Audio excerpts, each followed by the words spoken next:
Hare Krishna. Prabhu, can you hear Maharaj? Hare Krishna. Yeah. Can you put Maharaj video in focus? Yes, Prabhu. Om Namo Bhagavate Vasudevaya.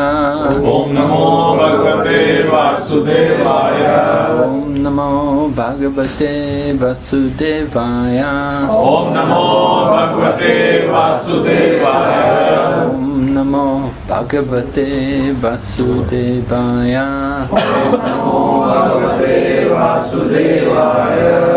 So we're reading Srimad Bhagavatam, Canto 1, Chapter 18, text number 28 and 29. 29.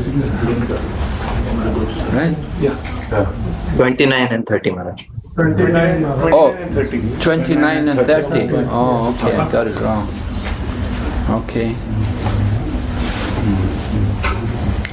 Okay, so text 29. Abhuta Purva Sahasa Abhutpurva Sahasa Shrutridyam Atmanaha Shrutradyam Brahmanam Pratyabhut Brahman Brahmanam Pratyabhut Brahman Matsaro Manjure Vacha Matsaro Manyurevacha Adbhuta Purva Sahasa Abhutpurva Sahasa Shrutridyam Atmanaha Shrutradyam Arzitatmana Brahmanam Pratyabhut Brahman Brahmanam Pratyabhut Brahman Matsaro Manjure Vacha. Matsaro Manyurevacha. Translation. You can say in English. You can say in English then. O Brahmanas, the circumstances having distressed him with extreme hunger and thirst, the king directed towards the sage his anger and envy, which he had never before directed towards a Brahmana. Purport? After you read that, you can read in English. For a king like Maharaj Parikshit to become angry and envious, especially at a sage and Brahmana, was undoubtedly unprecedented. The king knew well that Brahmanas, sages, children, women, and old men are always beyond the jurisdiction of punishment. Similarly, the king, even though he commits a great mistake, is never to be considered a wrongdoer. But in this case, Maharaj Parikshit became angry and envious at the sage due to his thirst and hunger by the will of the Lord. The king was right to punish his subject for coldly receiving him or neglecting him. But because the culprit was a sage and a Brahmana, it was unprecedented. As the Lord is never envious of anyone, so also the Lord's devotee is never envious of anyone. The only justification for Maharaj Parikshit's behavior is that it was ordained by the Lord. हरे कृष्णा प्रभु हिंदी लगाएंगे.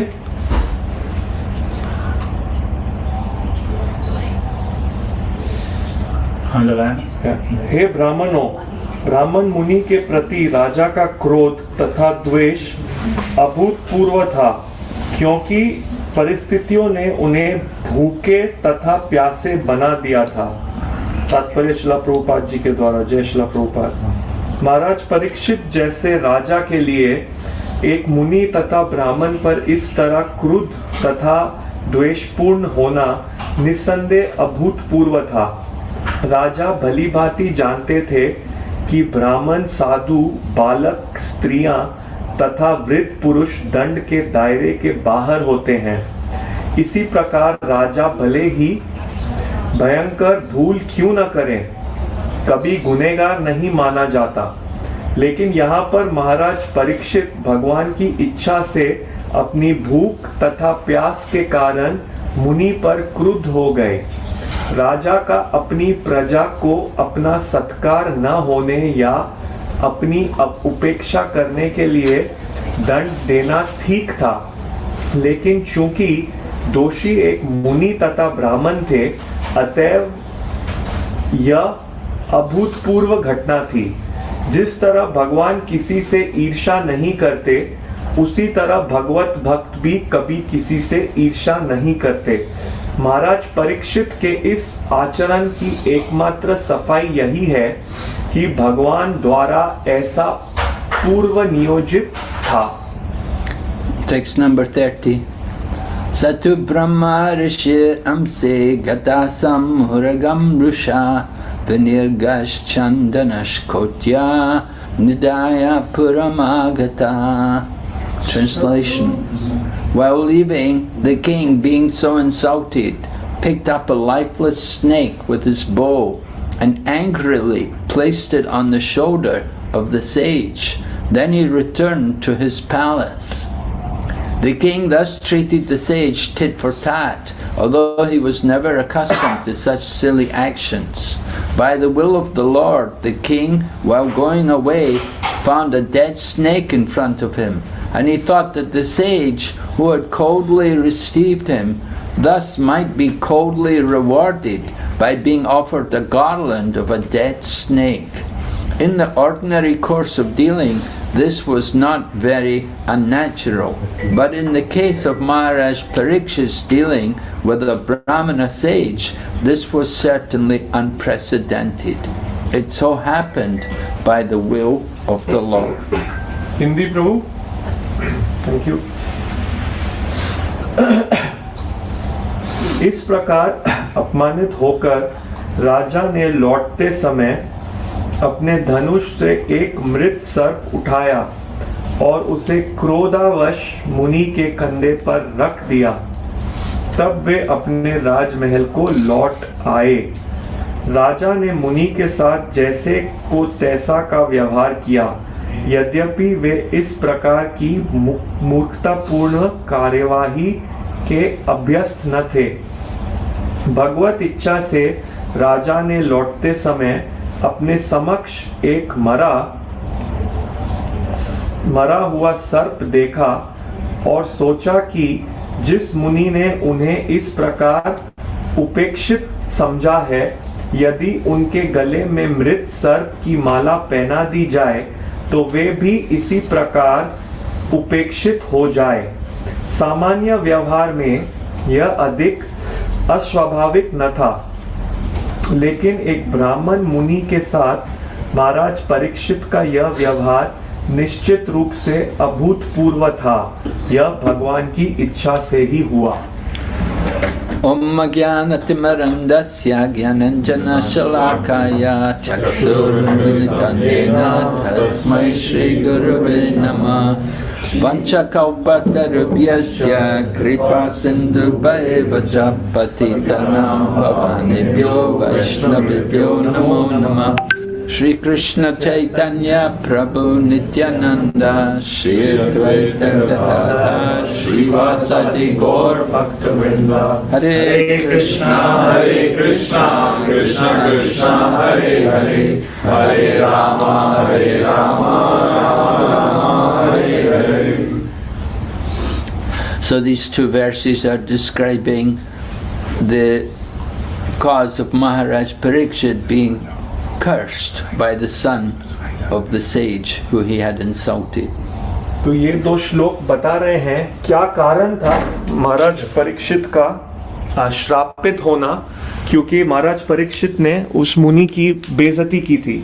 So Maharaj Parikshit had been on a hunting expedition and became hungry and thirsty, and he'd gone to Samika Rishi's ashram to get some water, but the sage was deep in meditation. तो महाराज परीक्षित शिकार करने निकले थे और शिकार करते करते वो भूख और प्यास से पीड़ित हो गए और इसलिए वो शमीक ऋषि के आश्रम जा पहुंचे, लेकिन वहां उन्होंने देखा कि शमीक ऋषि गंभीर ध्यान में बैठे हुए हैं। So the sage was deep in trance. His meditation was he was very deeply absorbed and he was in trance. So he did not even he did not notice the king, he did not give any reception to the king. तो शमीक ऋषि इतनी गहराई से अपने ध्यान में लगे हुए थे कि उनकी बिल्कुल नजर तक नहीं गई महाराज परीक्षित पर, उनका कुछ ध्यान ही नहीं गया शमीक ऋषि का. And Maharaj Parikshit did something which he had never done before. He exhibited his anger and envy towards the sage. और महाराज परीक्षित ने वो कार्य किया जो उन्होंने पहले कभी नहीं किया था. उन्होंने अपना क्रोध और ईर्ष्या जताया उस मुनि के प्रति. So Maharaj Parikshit had never done such a thing before to any brahmana. तो महाराज परीक्षित ने ऐसा कभी किसी ब्राह्मण के प्रति पहले नहीं किया था.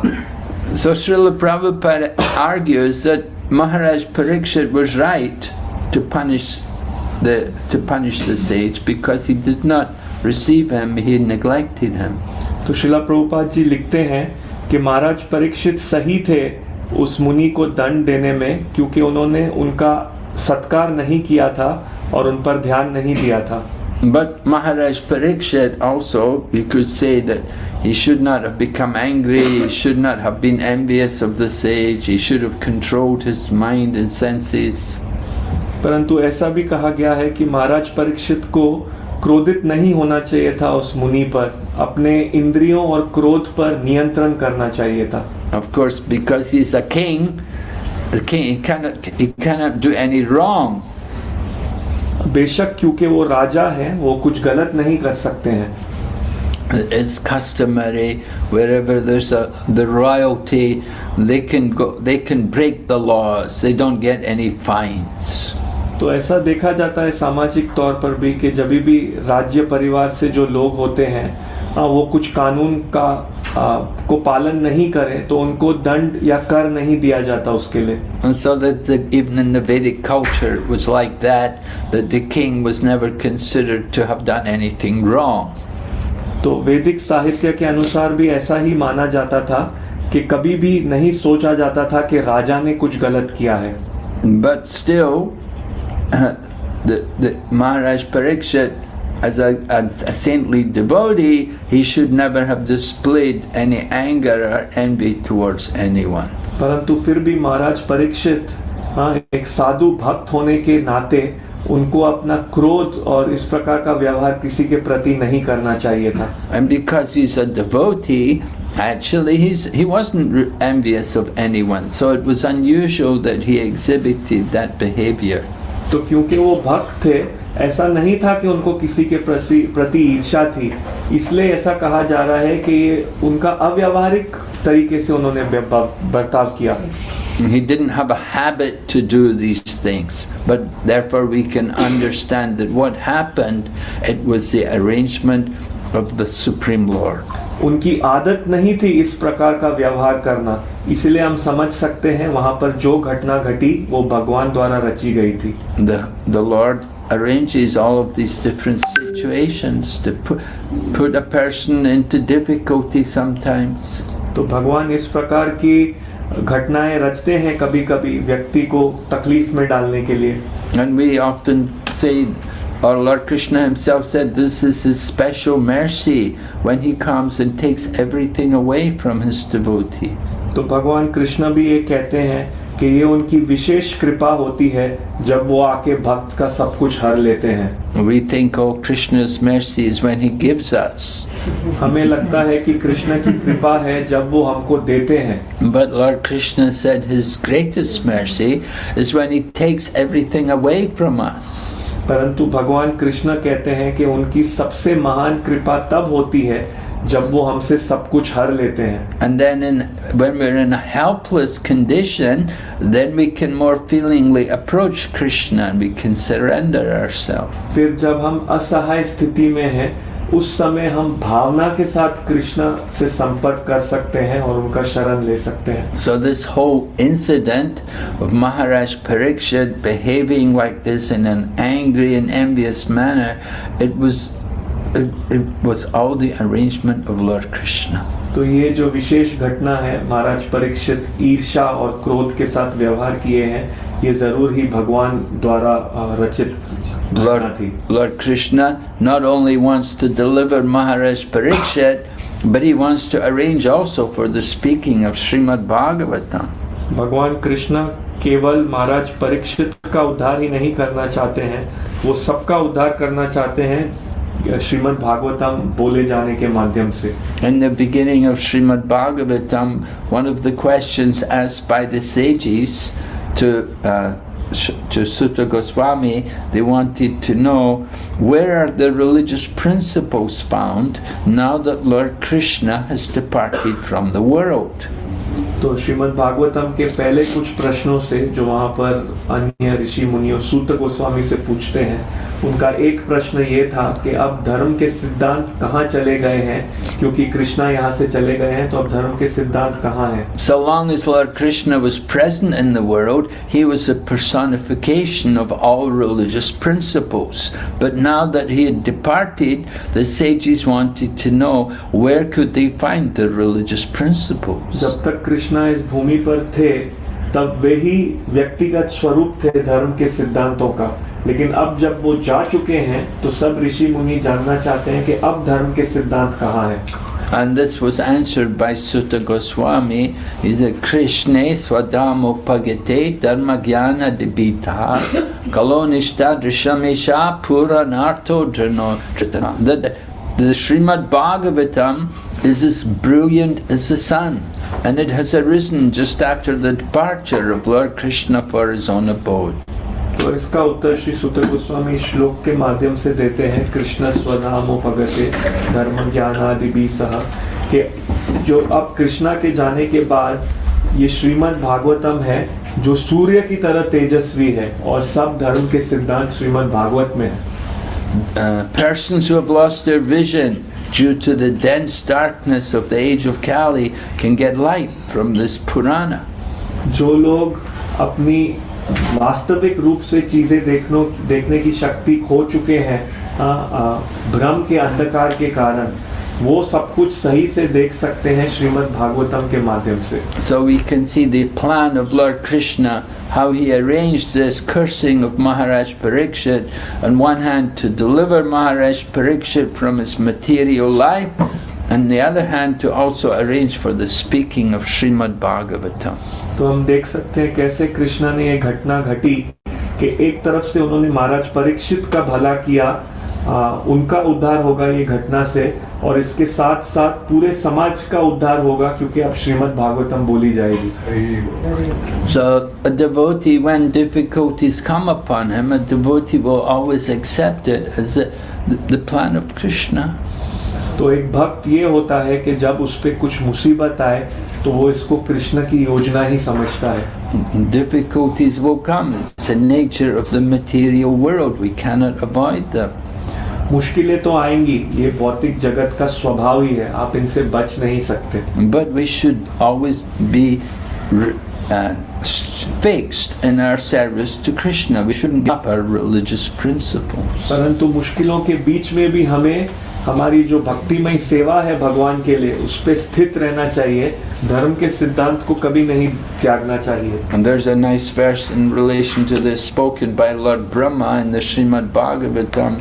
Tatena kampam susamikshamana punjana evatma kritam vapakam rigvagva pudbir vavadan namaste chivekayo mukti.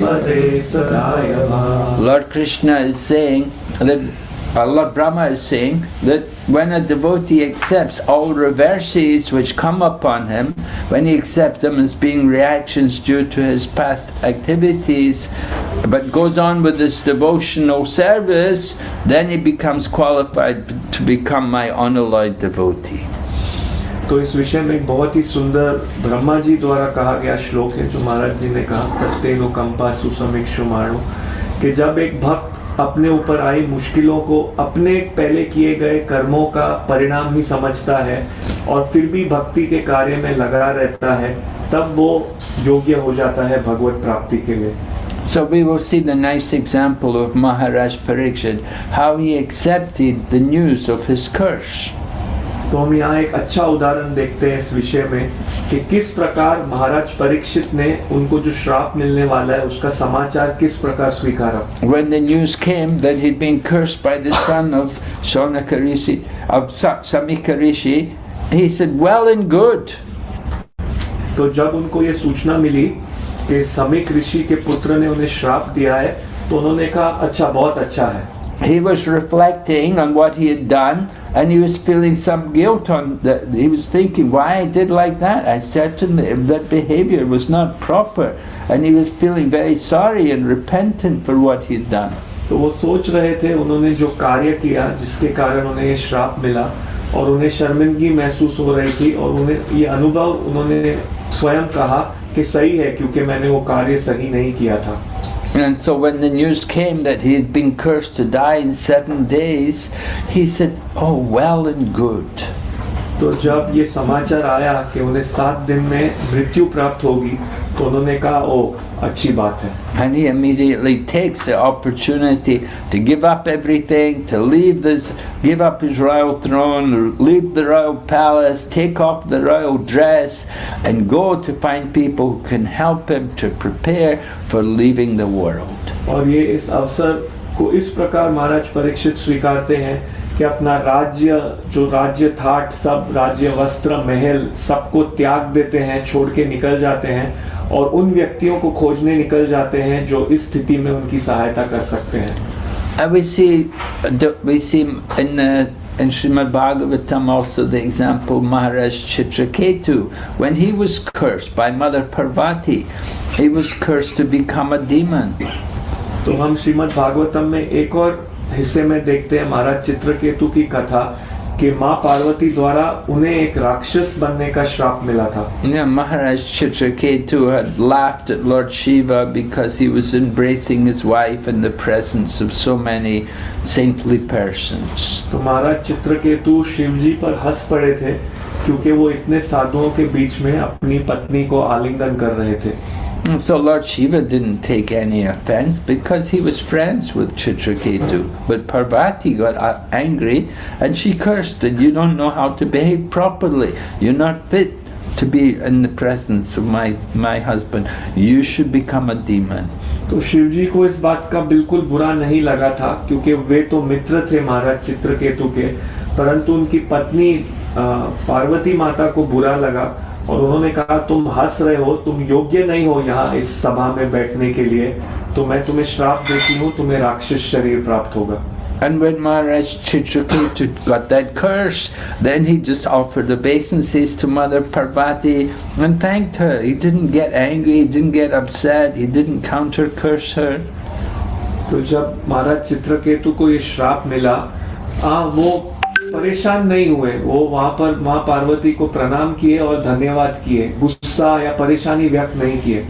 And Mother Parvati, she was surprised because she was thinking that by cursing him that she would put him in distress, but it didn't disturb him at all, and she asked her husband about this. तो माँ पार्वती आश्चर्यचकित हो गई, उन्हें लगा था कि इस प्रकार महाराज चित्रकेतु को श्राप देके वो उन्हें चिंता और परेशानी में डाल देंगी, परंतु ये व्यक्ति को तो कोई असर ही नहीं है, तो इस विषय में ऐसा क्यों हुआ वो शिव जी से पूछती हैं। And Lord Shiva told his wife, yes, this is the greatness of the devotees of Lord Narayan. He said, Narayana parasarve nakutasjanya vibyate swarga apavarga narakesh vapitu yata darshana. For those who have taken shelter of Lord Narayan, there's no difference between heaven and hell and liberation. They see everything the same. तो शिव जी इस श्लोक के माध्यम से माँ पार्वती को उत्तर देते हैं, नारायण परा, तो इसका अर्थ है कि यही शिव जी कहते हैं यही तो विशेष स्थिति है भगवान नारायण के भक्तों की कि ये कोई भी स्थिति में चिंतित नहीं होते, ये नरक में जाए, स्वर्ग में जाए, मुक्ति हो क्या हो, इनके लिए सब एक बराबर है। So yeah, see here you see Maharaj Parikshit also that he's been cursed, but he's okay. You know, that I have to make arrangements now for leaving the body. तो यहाँ पर भी हम देखते हैं महाराज परीक्षित को श्राप मिला है, तो तो उससे सहमत हैं। वो कहते हैं ठीक है, अब मुझे आगे व्यवस्था करनी है कैसे शरीर छोड़ना है। And that is, of course, one of the questions which he puts to Sukadeva Goswami, that what is my duty at the time of death? और बेशक ये भी एक प्रश्न है जो वे शुकदेव गोस्वामी से पूछते हैं कि अब जब मेरी मृत्यु निकट है तो मेरा कर्तव्य क्या है। And he said, what is the duty of all people at all time? दूसरा प्रश्न वो पूछते हैं सभी लोगों का क्या कर्तव्य है हर समय। And Sukadeva Goswami responds that he said it's the same whether you're about to die or you don't think you're going to die. You think you're going to live for a long time, but the duty is the same. Our duty is to hear, to chant, and to remember and worship the Supreme Lord. तो वहाँ पर उनको उत्तर दिया जाता है शुक्रदेव गोस्वामी से कि ये अगर आपको लगता है आप पूछ रहे हो आप मृत्यु के निकट हो, या किसी को लगता है नहीं मुझे लंबा समय है जीने के लिए, मैं मृत्यु के निकट नहीं हूँ, लेकिन सभी के लिए हर समय के लिए कर्तव्य तो एक ही है, हमें भगवान कृष्ण का नाम लेना है, उनके बारे में कहना है और उनके बारे में सुनना है।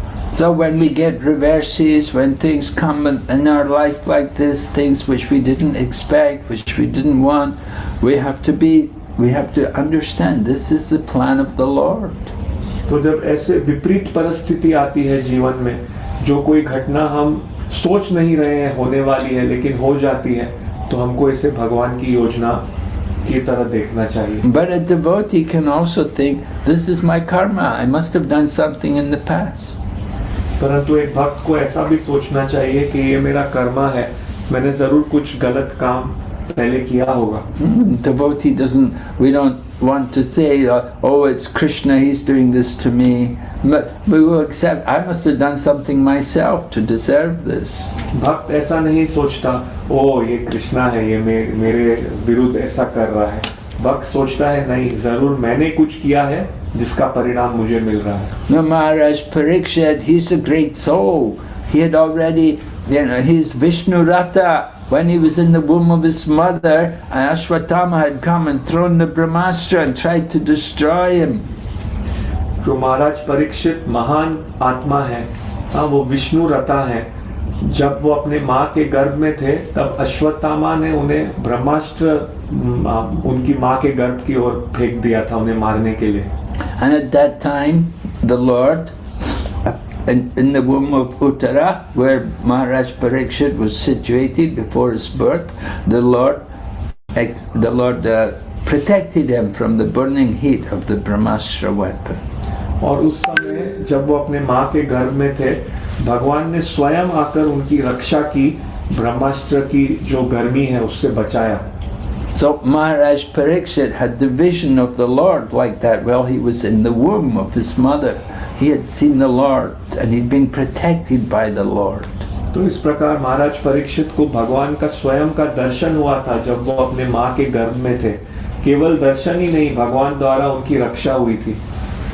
So when the Lord protects us, we don't say, oh, you protected me, why you did like this, why didn't you just let me suffer? तो जब भगवान हमारी रक्षा करते हैं, हम नहीं कहते ओ कृष्णा क्यों आपने मेरी रक्षा की, क्यों मुझे पीड़ा में नहीं रहने दिया। Somehow it happened that the Lord saved the life of Maharaj Parikshit and he could take birth and he could go on and he could become the successor to the Pandavas. तो इसी प्रकार से भगवान कृष्ण ने महाराज परीक्षित की रक्षा की, वो आगे निकल के उनका जन्म हुआ और वो उनके राज्य परिवार में आगे राजा बने। And he's ruling the world and he's protecting, he's keeping Kali out of the kingdom. और वो पूरे जगत पर राज्य कर रहे हैं, हाँ वो पूरे जगत की रक्षा कर रहे हैं, कली को राज्य से बाहर रख रहे हैं। When he saw the personality of Kali chastising a cow, Maharaj Parikshit was ready to kill him.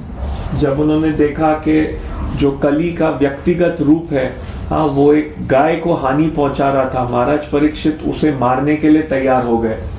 But Kali, of course, surrendered to Maharaj Parikshit, so Maharaj Parikshit did not kill him, but gave him restrictions about where he could stay.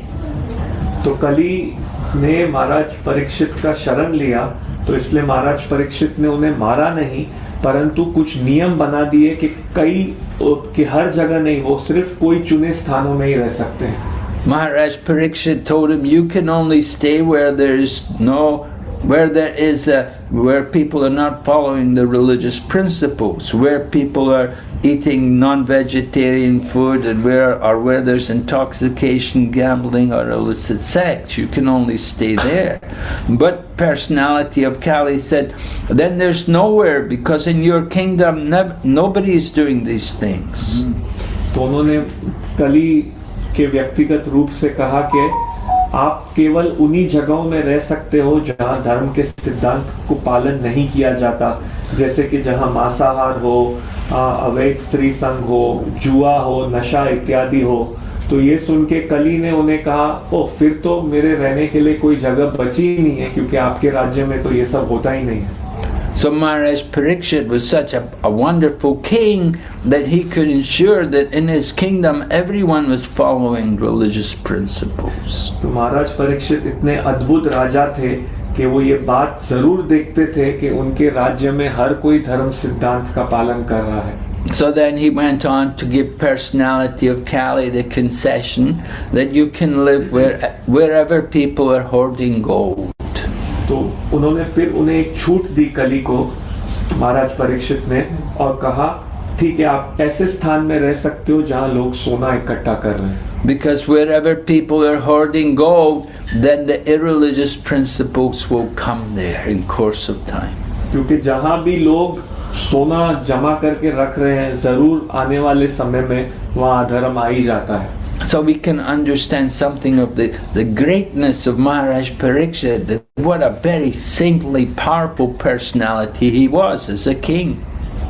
तो हम यहाँ से समझ सकते हैं महाराज परीक्षित की महिमा क्या थी, कि कितने साध्वी राजा थे वो, कि उनके प्रजा में इस प्रकार से धर्म सिद्धांत पालन होते थे। No one could dare to harm a cow in his kingdom.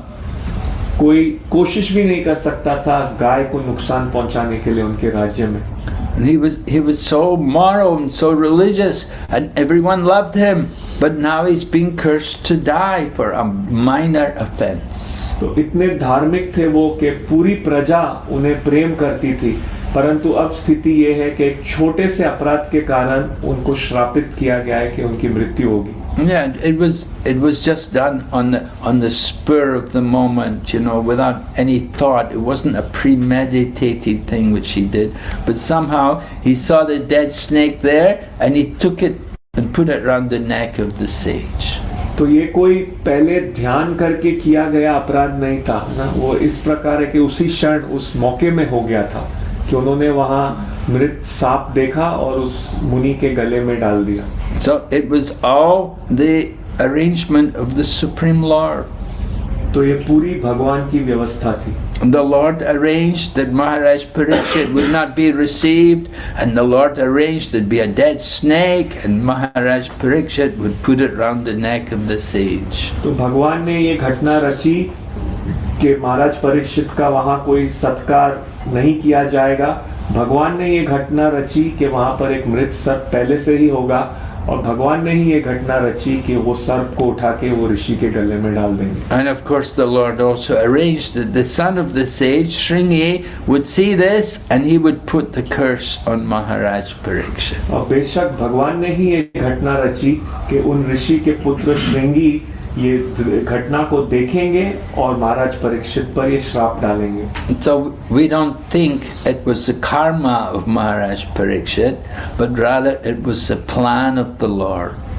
तो हम इसे ऐसे नहीं देखते हैं कि ये महाराज परीक्षित का कोई पूर्व कर्म था, ये भगवान की योजना थी।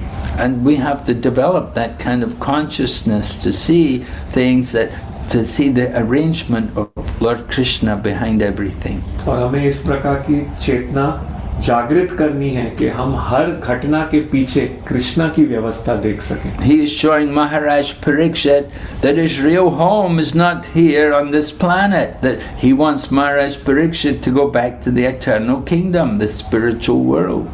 तो वे महाराज परीक्षित को दिखा रहे हैं कि उनका वास्तविक घर इस ब्रह्मांड पे, इस लोक पर नहीं है। वो चाहते हैं कि वे वापस भगवत धाम, आध्यात्मिक जगत लौट जाएं। So he's arranged in a very amazing way to relieve Maharaj Parikshit of all of his responsibilities. तो उन्होंने ये घटना विशेष रूप से रची है कि महाराज परीक्षित को उनकी सारी जो यहाँ पर भौतिक जिम्मेदारी हैं उनसे वो छुटकारा दे सके। You could imagine as a king ruling a kingdom, a huge kingdom, he had so much responsibility. He was traveling everywhere and making sure people were following religious principles. So he was very busy. तो आप देख सकते हैं राजा होने के कारण कितनी जिम्मेदारी होगी महाराज परीक्षित को। वो हर जगह भ्रमण किया करते थे, देखते थे कि प्रजा में सब धर्म के सिद्धांत का पालन कर रहे हैं, कोई धर्म तोड़ रहा नहीं है। But when notice comes that death is approaching, then you have to prepare. परंतु जब सूचना आती है कि मृत्यु आ रही है तो तैयारी करनी चाहिए। And Srimad Bhagavatam is teaching us how we can prepare for leaving the world.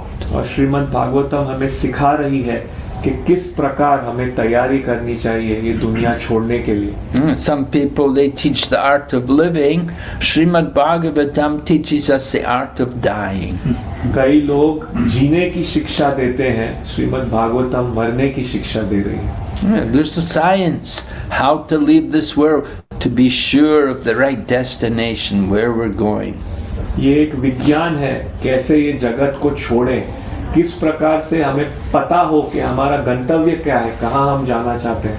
We have to know where we want to go. हमें मालूम होना है हम कहाँ जाना चाहते हैं। There's a children's book called Alice in Wonderland, and it's about a little girl going into Wonderland. So she comes in the Wonderland and she meets someone and she asks, "Where do I go from here?" So they asked her, "Where do you want to go?" But she said, "Well, I don't really know." So then they said, "Well, it doesn't matter which way you go." तो बच्चों की एक काल्पनिक पुस्तक है Alice in Wonderland बोल के। तो उसमें एक बार ऐसे होता है कि एलिस वो वंडरलैंड पहुंच गई है और वो ढूंढ रही है कहाँ जाए, और कोई व्यक्ति मिलता है और उसको पूछती है मैं कहाँ जाऊँ। तो वो व्यक्ति उससे वापस पूछता है आपको जाना कहाँ है। तो बोलती है मुझे मालूम नहीं। फिर वो कहता है फिर तो किधर भी जाऊँ, फिर तो कुछ है ही नहीं आपको कहाँ जाना। We have to be very clear about where we want to go when we give up this body. So this life is a preparation for the next life. तो हमें स्पष्ट होना है इस निर्णय में कि हमें कहाँ जाना है ये शरीर छोड़ने के बाद। तो ये जीवन के बाद हमारा क्या गंतव्य है स्पष्ट रूप से जानना है। We have the one book Coming Back, the Science of Reincarnation, and the final chapter in the book, Don't Come Back. तो श्रीला प्रभुपाद जी की एक पुस्तक है वापस लौट के आना। और उस पुस्तक का आखिरी अध्याय का शीर्षक है वापस लौट के मत आओ। And just like if you're studying and you fail an exam, you have to come back and do everything again. So much trouble. जैसे अगर आप पढ़ रहे हैं और परीक्षा में फेल हो गए तो फिर पूरा वर्ष आपको पढ़ के फिर बहुत तकलीफ लेनी है, फिर परीक्षा देनी है, तो बहुत समस्या है। So we're so fortunate. We have the human life. We have an opportunity to make we have association with devotees. We have to take full advantage and use it to go back to God, to make this our last life. तो हम बहुत भाग्यशाली हैं, हमारे पास पहले तो मनुष्य शरीर है, फिर भक्तों का संग है। तो इस अवसर का लाभ उठाइए और ये आपका आखिरी भौतिक जीवन बनाइए। So Maharaj Parikshit, he's determined. He wants to go to the real destination. तो महाराज परीक्षित दृढ़ है, वो जो वास्तविक सही गंतव्य है वहीं जाना चाहते हैं। Even you're a king with a big kingdom, you have to leave it all behind. अगर आप राजा ही क्यों नहीं हो बड़े राज्य के साथ, फिर भी पीछे सब छोड़ना ही पड़ेगा। You have to let go of material attachment. आपको भौतिक आसक्तियों को छोड़ देना है। Okay, so we will ask any questions. तो हम पूछेंगे अभी किसी को कोई प्रश्न है।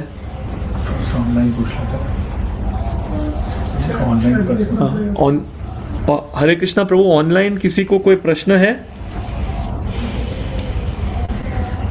शिवेंद्र प्रभु। हरे कृष्णा। किसी भक्त को अगर कोई प्रश्न है तो हम महाराज से प्रश्न पूछ सकते हैं। अभी हमारे पास पर्याप्त समय है एक प्रश्न के लिए।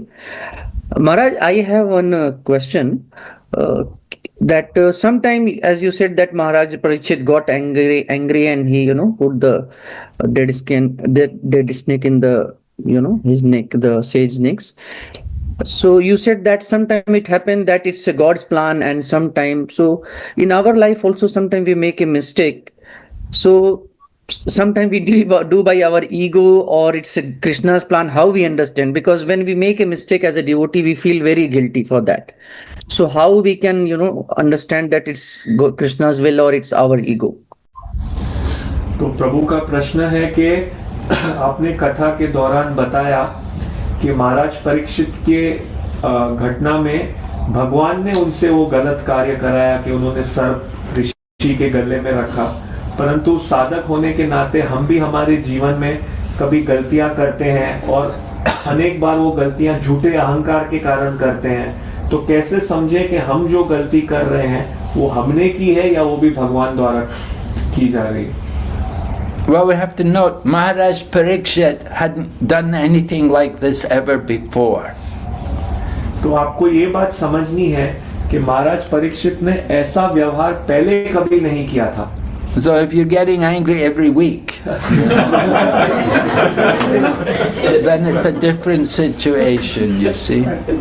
तो लेकिन आपको हर सप्ताह ही गुस्सा आ रहा है तो वो महाराज परीक्षित जैसी स्थिति नहीं है। Yeah, Maharaj Parikshit, he didn't have the habit. He wasn't that kind of person who was always angry and envious. He was not like that. He was a devotee of the Lord. He was saintly. His character was very pure. तो महाराज परीक्षित इस प्रकार के व्यवहार नहीं करते थे, उनके लिए ये स्वाभाविक नहीं था। वो एक शुद्ध भक्त थे, उनके कार्य शुद्ध होते थे।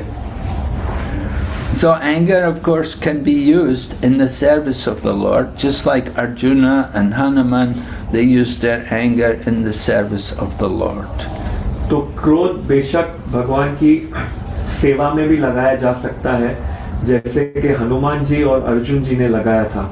But before we try to use anger in the service of the Lord, we should first be the master of the mind and senses. We shouldn't be controlled by these emotions. तो इसके पहले हम क्रोध को भगवान की सेवा में लगाएं, हमको मन और इंद्रियों का मालिक होना चाहिए, हमको इनके दास नहीं रहना चाहिए इनके।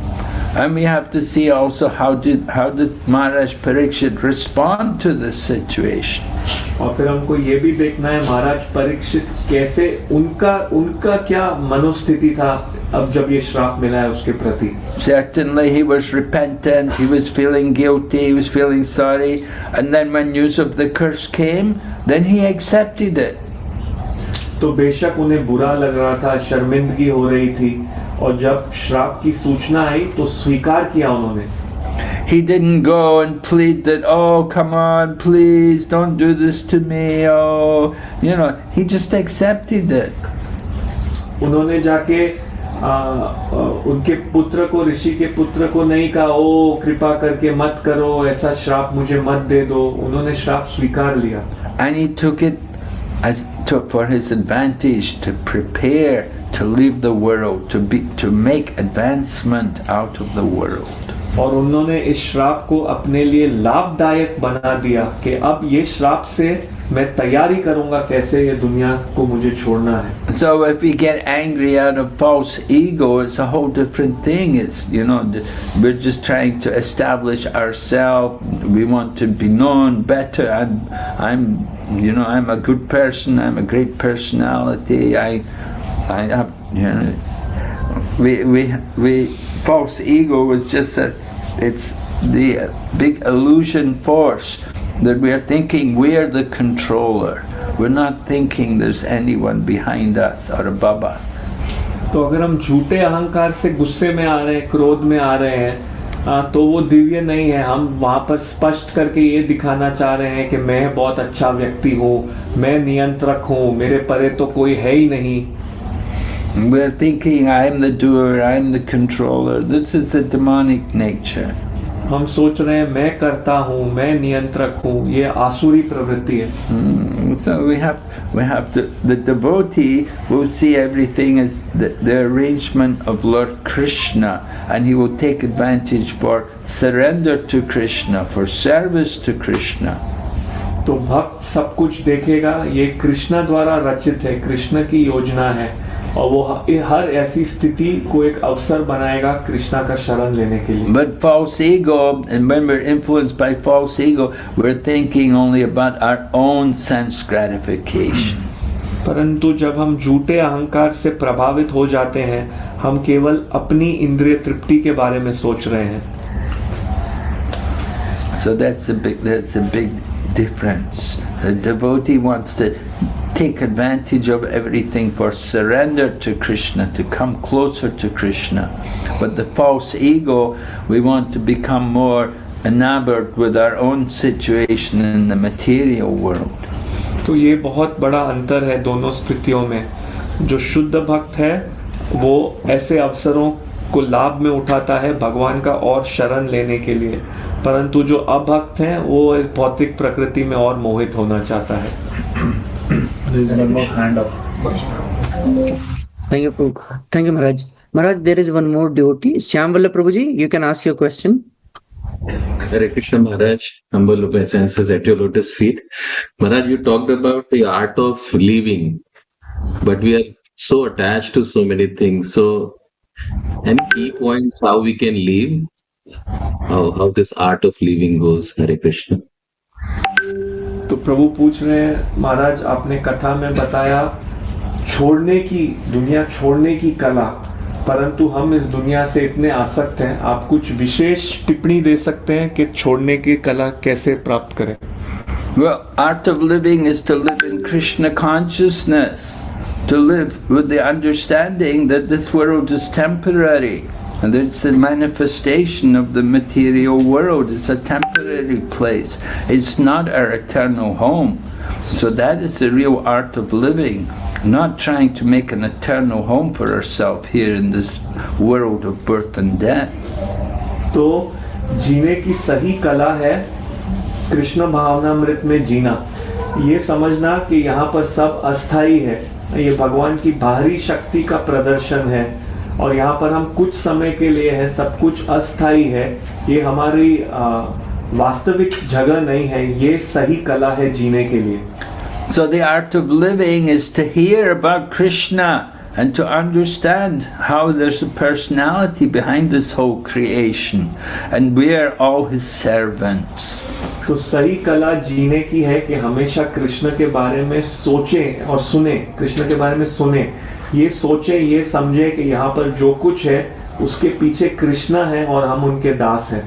We want to come out of ignorance. We want to come into the light. So Srimad Bhagavatam is giving us the light. तो हमें अंधकार से, भ्रम से बाहर निकलना है, रोशनी में आना है, और वो ज्योति, वो रोशनी हमें श्रीमद् भागवतम दे रही है। We want to see the world in truth. We don't want to just see the illusion or the dream of material life. We want to understand the world as it actually is. तो हमें जगत को हकीकत में देखना है, इसे भ्रम में रह के, अंधकार में रह के नहीं देखना है, हमें चीजों को वास्तविक वो जैसी हैं वैसे देखना है। So Srimad Bhagavatam helps us to do that, to see the real truth of the world and to understand the goal of life. तो श्रीमद् भागवतम हमारी सहायता करती है चीजें यथारूप देखने के लिए और जीवन का लक्ष्य समझने के लिए। Therefore you see Prahlad Maharaj, when he's talking to his friends, he says, Komar acharet pragnot dharmam bhagavatamiha. From the beginning of life, one should cultivate this knowledge of Bhagavad Dharma. इसलिए आप देखेंगे जब प्रहलाद महाराज अपने मित्रों से बात कह रहे हैं, वो कहते हैं कौमारम आचरत प्रज्ञो धर्मान भागवताम इहा, कि आपको बहुत छोटी उम्र से ही ये भागवत धर्म समझना शुरू करना चाहिए। people are attached to the material world. What are they attached to? Oh, they're attached to gambling, they're attached to drinking alcohol, they're attached to so many silly things. तो लोग भौतिक जगत से आसक्त हैं, लेकिन क्या विषय से आसक्त हैं? जुए से आसक्त हैं, शराब पीने से आसक्त हैं, बहुत तुच्छ चीजों से आसक्त हैं। We have to learn to change that attachment. We have to learn to become attached to the spiritual, to the actual truth of the world. तो हमें ये आसक्ति को बदलना है, हमें सत्य चीजों से आसक्त होना है, जो सत्य है इस भौतिक जगत का, उससे आसक्त होना है। So Srimad Bhagavatam trains us in that way. It gives us the real life. तो श्रीमद् भागवतम हमें शिक्षित करती है इस तरीके से, हमें वास्तविक जीवन देती है। We want life, but we don't know what is real life. We're thinking life is simply eating and sleeping and mating and defending. That is simply animal life. तो जीना चाहते हैं, लेकिन हम जानते ही नहीं है जीवन क्या है। हमें लगता है जीवन केवल है खाना पीना, मैथुन और सुरक्षा करना, परंतु ये जीवन नहीं है, ये तो जानवर का जीवन है। Human life, Vedanta Sutra begins, Atato Brahma Jignasa. Atato, now you're in the human form of life, you have to understand what is Brahman, you have to understand what is matter and what is spirit. That is the real life. तो ये जीवन है। वेदांत सूत्र शुरू होती है ये कथन से कि अथा तो ब्रह्म जिज्ञासा, अभी जो आपको मनुष्य शरीर मिला है, अभी आपको समझना है ब्रह्म क्या है, आध्यात्म वस्तु क्या है, आध्यात्म और जड़ में अंतर क्या है। And so this is the real meaning, understanding what is life. We're thinking life is just simply sense gratification. That is not real life, that is simply animal life. तो ये हमें समझना है जीवन क्या है। हम सोचते हैं जीवन है केवल इंद्रिय तृप्ति, वो जीवन नहीं है, वो तो पशु जीवन है। Human life is meant for thoughtfulness, and that Srimad Bhagavatam will make us thoughtful. मनुष्य जीवन है गहरी सोच करने के लिए, और ये श्रीमद् भागवतम हमें वो गहरी सोच में लाएगी। Have you got it?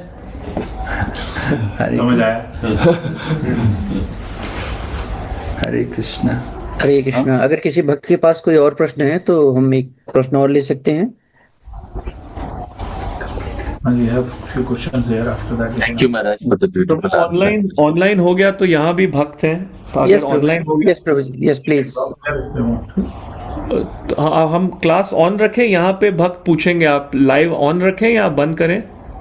Live रहने दीजिए प्रभु, बेनिफिट मिल लीजिए सारे भक्तों को। Okay thank you Prabhu. Maharaj, how to get that speed to finish in this life? That speed. तो प्रभु का यहाँ पर प्रभु रघुवीर कृष्ण प्रभु का प्रश्न है कि वो गति कैसे पाए, तेज गति, कि इस जीवन में ये भौतिक सब समाप्त करें और वापस लौटें। Well, association is very important. तो पहली बात है संग बहुत महत्वपूर्ण है। You have to associate with people who are very serious about it. तो आपको ऐसे लोगों से संग करना है जो बहुत गंभीर हैं। So very important, regularly hearing, chanting. तो बहुत महत्वपूर्ण है नियमित रूप से सुनना और जपना। And we have to be willing to let go of the material world. और हमें तैयार होना चाहिए भौतिक जगत को छोड़ने के लिए। We have to see the warnings coming.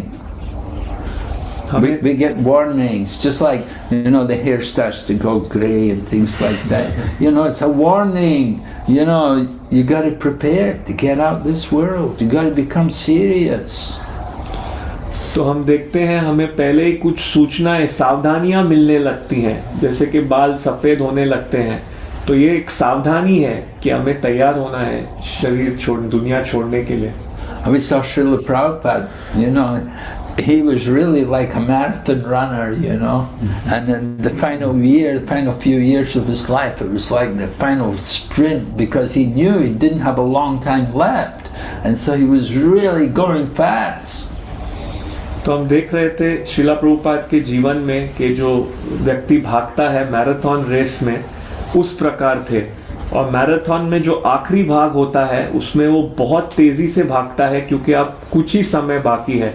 तो हम शिला प्रभुपाद जी के जीवन में भी देख सकते हैं आखिरी के जो समय थे जब उन्हें पता है मेरे पास ज्यादा समय नहीं है, वो और तेजी से भक्ति में भाग रहे थे। You know, the marathon runner, they're running, and when they get near the end, they go even faster. You know, so Prabhupada was like that. You know, he started the movement, and he was going and going, and then he saw, you know, that his body was breaking down, and he became even more determined to get more things done and expand the Krishna consciousness movement. तो इस प्रकार marathon में जो भागते हैं व्यक्ति वो अंत में और तेज हो जाते हैं। तो शिला प्रभुपाद के जीवन से भी हम देख सकते हैं, पहले उन्होंने ये आंदोलन शुरू किया, लेकिन जब अंत में उन्हें दिख रहा था कि अब शरीर साथ नहीं दे रहा है, तो इस आंदोलन को विस्तार करने में और ज्यादा तेजी उन्होंने दिखाई। So you used the right word, how to get that speed. You know, yeah, we have to get, you know, some speed is needed there. You know, when we come to the end of life, we have to be really, you know, going fast. तो आपने सही शब्द का उपयोग किया, तेज गति। तो ये सही है, जब जीवन के अंत में आ रहे होते हैं तेज गति में आगे जाना है। So association, the right environment, people generally will go to the holy dham to prepare for the end of life.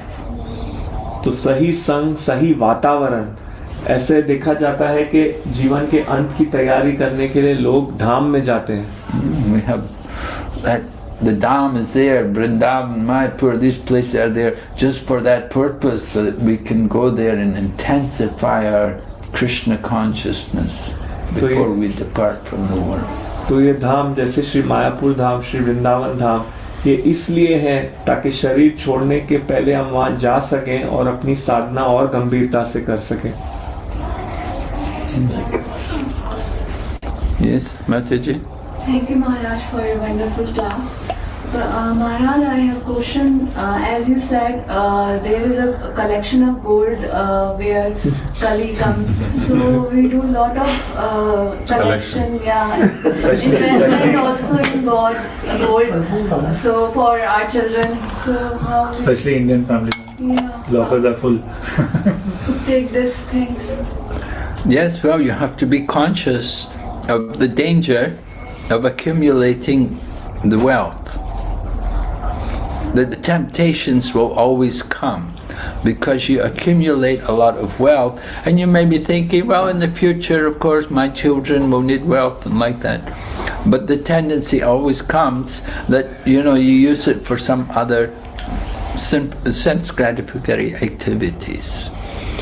तो माता जी का प्रश्न है कि महाराज, आपने कथा में कहा कि जहाँ पर कली को एक स्थान दिया गया था रहने के लिए, जहाँ पर सोना इकट्ठा करके रखा जाता है, और हम भी हमारे जीवन में देखते हैं कि हम बहुत सारा पैसा सोना में लगाते हैं, सोना खरीदते हैं, कभी कभी अपने बच्चों के भविष्य के लिए भी सोना खरीदते हैं। तो इसे कैसे समझे? तो महाराज ने उत्तर दिया, हाँ, ये बात तो सही है, जहाँ सोना होता है वहाँ अधर्म होता है, इसलिए आपको सावधान रहना है, क्योंकि ये भौतिक जगत में इकट्ठा करने की प्रवृत्ति आ जाती है। तो हमें इससे सावधान रहना है। और कभी कभी हम सोचते हैं हम ये इकट्ठा कर रहे हैं हमारे बच्चों के लिए, परिवार के लिए, लेकिन वहाँ उपयोग नहीं होता है। वो सब जो इकट्ठा किया है वो कोई और इंद्रिय तृप्ति के कार्य में उपयोग हो जाता है। Oh yes, grihastas, family people, yeah, you're expected to have some savings. You need things like that behind you for security and for the future. And it's not wrong, but you have to be conscious, you have to be careful that you don't use it for the unnecessary things. तो गृहस्थ आश्रम में जो भक्त हैं उनके लिए स्वाभाविक ही है, कुछ तो बचा के उनको धन रखना ही होगा। वो स्वाभाविक ही है, उनके लिए थोड़ी बचत तो करनी ही है, परंतु इसके साथ सावधान रहना है कि वो बचत ही रहे, वो आगे जाके कोई और चीज में इंद्रिय तृप्ति में उपयोग ना हो जाए। Right, so we encourage simple living and high thinking, not high living and simple thinking. तो इसलिए हम उत्साहित करते हैं सरल जीवन, उच्च विचार, ना कि उच्च जीवन और सरल विचार। and trying to minimize the expenses of life, keeping not getting too much accumulation of luxury items. तो जीवन की ज़रूरतें कम से कम रखें, बहुत ज़्यादा ऊंची महंगी चीज़ें में जीने की आदत न रखें. So consciousness, Krishna has given me this, I have to use it carefully. तो कृष्ण ने मुझे ये दिया है, मुझे ये सावधानी से उपयोग करना है.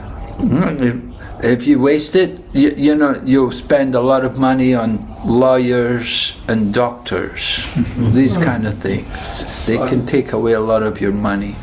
तो अगर आप इसका सही उपयोग नहीं करोगे, तो आप वकीलों और चिकित्सकों को ये धन देते जाओगे, ये आपसे बहुत धन खींच सकते हैं.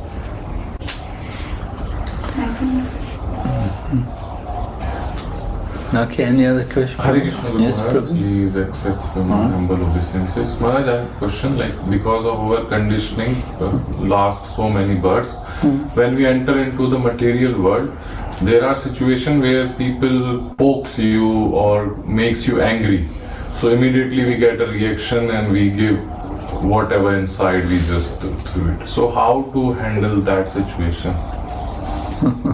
तो प्रभु का प्रश्न है कि महाराज जी, हम भौतिक जगत में हमारे जो पहले की जो हम बद्ध हैं, उस हमारी मनोस्थिति के कारण जब हम यहाँ जी रहे हैं, तो कोई लोग हमें गुस्सा होने में प्रेरित करते हैं ना, टोकते हैं, और उस समय हमारे अंदर जो गुस्सा होता है वो बाहर आ जाता है.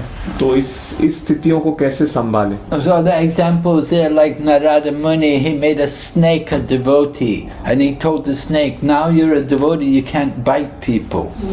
So but then the children saw the snake is not biting us, and the children began to tease the snake, and so the snake came to Narada Muni and said, you said I can't bite people, but these children are making my life so miserable. They're always coming and teasing me and doing things to me because they know I'm not going to bite them. So Narada Muni said, yeah, I told you could not bite them, but you can show your teeth to them.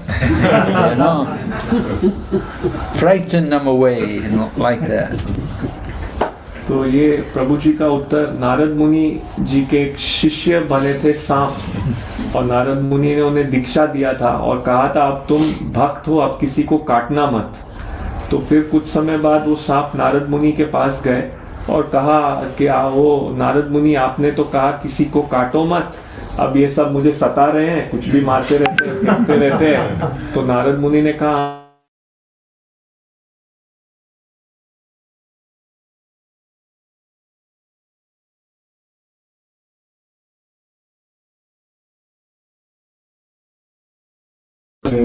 in this material world, often we understand from Bhagavad Gita that we should be detached from the result.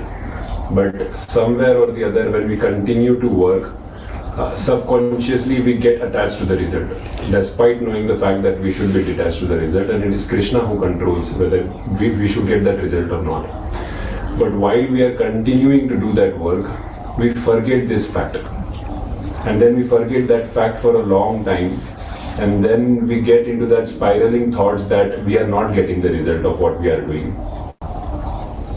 And then all of a sudden, after some time, you realize that it is Krishna maybe who is not really at this position, want me to get that result for some good reason. But that during that time period, it becomes very difficult because we are doing work. What our thoughts should be when we work, and how do we remember this fact every time that it is not. Result is not in our hand, but that period is very tough to overcome. Well, we have to hear. Oh, sorry. तो प्रभु का प्रश्न है कि हम भगवद गीता की शिक्षा में से समझते हैं कि हमको कार्य करना है, उसके फल पे आसक्ति नहीं रखनी है, और इस विचार से हम काम भी करते हैं, बट काम करते करते कभी कभी ये बात भूल जाते हैं, और वो लंबे समय तक होता है, हम भूल जाते हैं, और फिर हमें बुरा भी लगने लगता है कि मैं काम कर रहा हूँ, परिणाम नहीं आ रहा है, और फिर हमें बहुत समय बाद याद आता है कि नहीं, परिणाम तो कृष्ण के हाथ में है, हमें परिणाम से आसक्त नहीं होना चाहिए. लेकिन वो जो लंबा समय है जब ये बात को हम भूल जाते हैं, वो हमारे लिए बहुत कठिन होता है, क्योंकि उस समय हम काम तो किए जा रहे हैं और फल भी नहीं मिल रहा है। तो उस समय हमारा क्या विचार होना चाहिए? So, externally, you know, you're working with a lot of other people around you, they're all attached to the results. And if you're not attached to the results, then it wouldn't be very good. So in the association of people in the business world, you know, you have to show that, yes, we're really going to work, we're really going to do it, we're going to make a big profit, you know.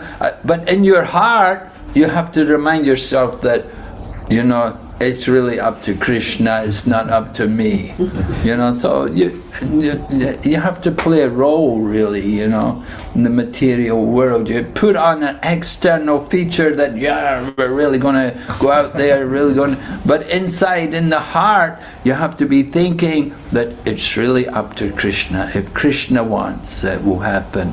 You know, I'm simply an instrument in his service. तो महाराज कह रहे हैं आप अपने काम में उन प्रकार के लोगों से व्यवहार करते हो हर रोज जो कर्म के फल से आसक्त हैं। अब आप उनके बीच में अगर ऐसे बर्ताव करोगे कि आपको तो कर्म के फल से आसक्ति ही नहीं है, तो अच्छा वातावरण नहीं बनेगा वहाँ पे। तो आपको बाहर से दिखाना है, हाँ हाँ हम जाएंगे मार्केट में ये प्राप्त कर लेंगे, बाहर से ऐसे दिखाना है कि आप भी फल से आसक्त हो, लेकिन अंदर आपको जानना है वो तो मेरे हाथ में नहीं है, फल तो कृष्णा के हाथ में है। लेकिन बाहर से आपको वो भूमिका निभानी पड़ेगी एक व्यक्ति की कि आप भी फल से आसक्त हो। So we have to hear these things, you have to be repeating these things again and again. You know, you have to maybe have that verse on your mobile phone, you know, when your phone goes off, you have to hear Karmani Evadika. तो आपको ये चीजें बार बार सुननी होंगी। शायद आप आपके mobile का रिंगटोन भी वो श्लोक रख सकते हो, तो जब मोबाइल बजेगा तो वो आवाज आएगी कर्मानी एवदिका। Yeah, I was in Tirupati, and we were staying at Hatiram Swami's ashram, and Hatiram Swami, they're all Ram Babas. So the devotee there, he had a hand phone, and whenever his phone would ring, he'd go, Rame Rame Namo Rame Sahasranama Bistuyam. You know the verse. It's that the holy name of Lord Rama is equal to 1,000 names of Lord Vishnu. So he had that verse on his handphone every time his phone would ring. I thought very nice, you know. So you're in that position working, you don't want to be too, you have to remind yourself, Karmani, but don't be attached to the results, you're not the doer, and never be attached to not doing your duty. तो महाराज बता रहे हैं वो तिरुपति बालाजी में हाथीराम बाबा के आश्रम में वहाँ पे रुके हुए थे। तो वहाँ पर जो सब भक्त हैं वो राम बाबा हैं।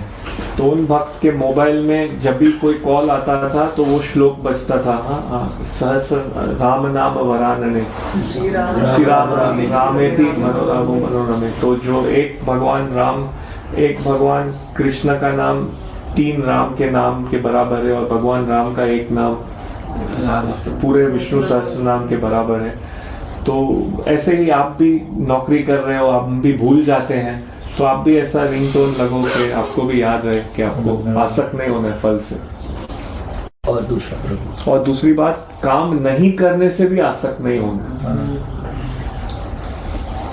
Yeah, some people, they just like the first part. Karmani eva. I have a right to work. Don't mention that.